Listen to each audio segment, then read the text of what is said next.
जय हिंद साथियों, welcome back to my channel. आज इस वीडियो में मैं आपको इनकम टैक्स रिटर्न के संबंध में कुछ सूचना देने जा रही हूँ। इनकम टैक्स रिटर्न जो हम सभी भरते हैं, जो भी टैक्स पेई हैं और जो टैक्स पेई नहीं है वो भी भरते हैं। जब भी हम इनकम टैक्स रिटर्न फाइल करते हैं तो पहले हमें एक फॉर्म मिलता था 26AS। इस फॉर्म के द्वारा जो भी वर्ष भर हमने लेन देन किया है इसमें पूरा मेंशन रहता था, और जब भी हम रिटर्न फाइल करते थे इस फॉर्म की हेल्प लेते थे। अब इस फॉर्म की जगह गवर्नमेंट ऑफ इंडिया की तरफ से AIS नाम का फॉर्म जारी होने लगा है। AIS यानी कि एनुअल इन्फॉर्मेशन स्टेटमेंट, वार्षिक सूचना विवरण। तो आज इस वीडियो में मैं वही AIS के बारे में थोड़ी सी जानकारी देने जा रही हूँ। ये क्यों आवश्यक है और इसका हमें अध्ययन करना क्यों ज़रूरी है, ये सब इन्फॉर्मेशन मैं इस वीडियो के माध्यम से आपको देने जा रही हूँ। यदि वीडियो अच्छा लगे तो इसे लाइक और शेयर ज़रूर कीजिएगा, और यदि मेरा चैनल को सब्सक्राइब नहीं किया है तो प्लीज़ पहले उसे सब्सक्राइब कर लीजिएगा। चलिए शुरू करते हैं अपना आज का वीडियो। इनकम टैक्स डिपार्टमेंट ने अपने पोर्टल पर नया सालाना सूचना ब्यौरा AIS जारी किया है। ये करदाता की व्यापक जानकारी के साथ प्रक्रिया देने का विकल्प उपलब्ध कराता है। नए AIS में ब्याज, डिविडेंड, प्रतिभूति लेन देन, म्यूचुअल फंड सौदा और विदेशों में धन भेजने से संबंधित अतिरिक्त जानकारी शामिल है। मंत्रालय के अनुसार जब तक नया AIS पूर्ण रूप से परिचालन में नहीं आता, फॉर्म 26AS ट्रेसेस पोर्टल पर उपलब्ध होगा। अगर टैक्स पेयर्स AIS पर प्रतिक्रिया प्रस्तुत करता है तो TIS में जानकारी स्वचालित रूप से वास्तविक समय में अपडेट हो जाएंगी और रिटर्न भरने के लिए उपयोग की जाएंगी। इसे चरणबद्ध तरीके से लागू किया जाएगा।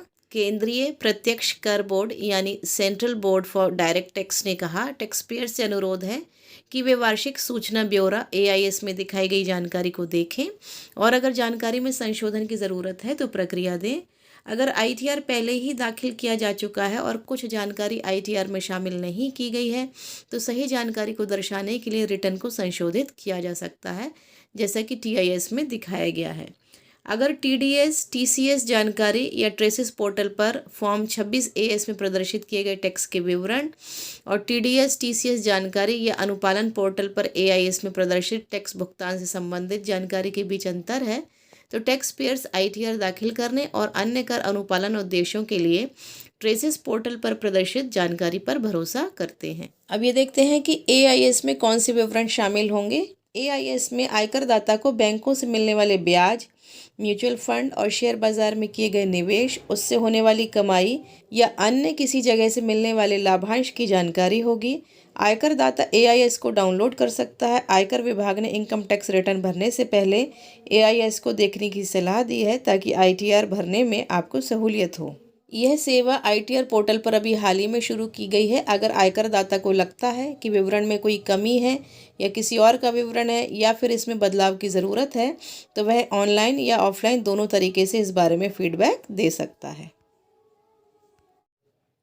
इनकम टैक्स फाइलिंग पोर्टल के सर्विस सेक्शन में जाकर AIS को देखा जा सकता है। आयकर विभाग के मुताबिक आयकर दाता के फीडबैक के बाद पोर्टल पर उसका एक और AIS दिखेगा।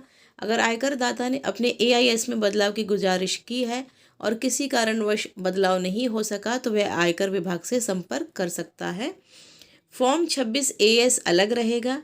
आयकर विभाग के मुताबिक AIS सेवा के पूर्ण रूप से संचालन में आने तक ट्रेस पोर्टल पर फॉर्म 26AS का दिखना जारी रहेगा। फॉर्म 26AS में भी आयकर दाता की कमाई और महत्वपूर्ण खर्च का विवरण होता है। फॉर्म 26AS आपका सालाना टैक्स स्टेटमेंट है। आप अपने पैन नंबर की मदद से 26AS को इनकम टैक्स विभाग की वेबसाइट से निकाल सकते हैं। अब चलिए समझते हैं जो लेटेस्ट न्यूज़ AIS के बारे में आई है। इनकम टैक्स पोर्टल पर अब आयकर दाता साल भर के अपने लेखा जोखा या वार्षिक सूचना विवरण को देख सकेंगे। इनकम टैक्स पोर्टल पर आयकर दाता अब AIS को वर्ष भर देख सकेंगे। ये इस तरह का ये जो आदेश है 1 नवंबर 2021 का है। Government of India, ministry of finance, department of revenue, central board of direct taxes यानी कि CBDT, केंद्रीय प्रत्यक्ष कर बोर्ड की तरफ से ये प्रेस रिलीज आया है। Roll out of the new annual information statement, Income Tax Department has rolled out the new annual information statement on the compliance portal which provides a comprehensive view of information in a taxpayer with the facility to capture online feedback. The new AIS can be accessed by clicking on the link Annual Information Statement under the Services tab on the new income tax e-filing portal. Site is given. The display of Form 26AS on Traces portal will also continue in parallel till the new AIS is validated and completely operational. तो इस तरह का press release CBDT की तरफ से जारी किया गया है, जिसमें वो ये कह रहे हैं कि 26AS का फॉर्म अभी भी दिखाई देगा ट्रेसेस पोर्टल पर जब तक कि AIS की प्रक्रिया पूर्ण नहीं हो जाती है। ये पूरा प्रेस रिलीज़ मैं आपको शो कर रही हूँ, आप देख सकते हैं। रिलीज में उन्होंने लिखा है the tax payers are requested to view the information shown in annual information statement and provide feedback if the information needs modification. यदि आप मॉडिफिकेशन चाहते हैं तो अपना फीडबैक दे सकते हैं। The value shown in tax payer information summary that means TIS may be considered while filing the ITR. In case the ITR has already been filled and some information has not been included in the ITR, the return may be revised to reflect the correct information. वही सब बातें हैं जो मैंने आपको अभी पहले बताई हैं, आप देख सकते हैं। इस सूचना के इस प्रेस रिलीज के अनुसार इनकम टैक्स रिटर्न से जुड़े इनकम टैक्स पोर्टल पर आयकर दाता अब साल भर के अपने लेखा जोखा या वार्षिक सूचना विवरण को देख सकेंगे। टैक्स भरने जा रहे हैं तो अपना AIS ज़रूर देख लें। यह सेवा सोमवार से शुरू की गई है। अगर आयकर दाता को लगता है कि विवरण में कोई कमी है या यह किसी और का विवरण है या फिर इसमें बदलाव की ज़रूरत है तो वह ऑनलाइन और ऑफलाइन दोनों तरीके से फीडबैक दे सकता है। AIS में आयकर दाता को बैंकों से मिलने वाले ब्याज, म्यूचुअल फंड और शेयर बाजार में किए गए निवेश, उससे होने वाली कमाई व अन्य किसी जगह से मिलने वाले लाभांश की जानकारी होगी। आयकर दाता AIS को डाउनलोड भी कर सकता है। आयकर विभाग ने इनकम टैक्स रिटर्न भरने से पहले AIS को देखने की सलाह दी है। विभाग की ओर से ये भी कहा गया है कि AIS में वही विवरण देखेगा जो आयकर विभाग के पास होगा। इसके अलावा आयकर दाता ने कोई ट्रांजैक्शन किया है तो जो विवरण उसे नहीं दिख रहा है उसकी जानकारी आयकर दाता फीडबैक के जरिए दे सकते हैं। इनकम टैक्स ई-फाइलिंग पोर्टल के सर्विस सेक्शन में जाकर AIS को देखा जा सकता है। आयकर विभाग के मुताबिक आयकर दाता के फीडबैक के बाद पोर्टल पर उसका एक और AIS जनरेट होगा। अगर आयकर दाता ने अपने AIS में बदलाव की गुजारिश की है और किसी कारण बदलाव नहीं हो सका है तो विभाग से संपर्क कर सकता है। आयकर विभाग के मुताबिक AIS सेवा के पूर्ण रूप से संचालन में आने तक ट्रेस पोर्टल पर फॉर्म 26AS का दिखना जारी रहेगा। फॉर्म 26AS में भी आयकर दाता की कमाई और महत्वपूर्ण खर्च का विवरण होता है।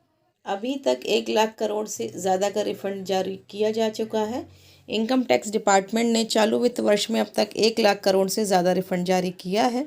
1 अप्रैल 2021 से 25 सितंबर 2021 के बीच इनकम टैक्स डिपार्टमेंट ने 1,02,952 करोड़ का रिफंड जारी किया है।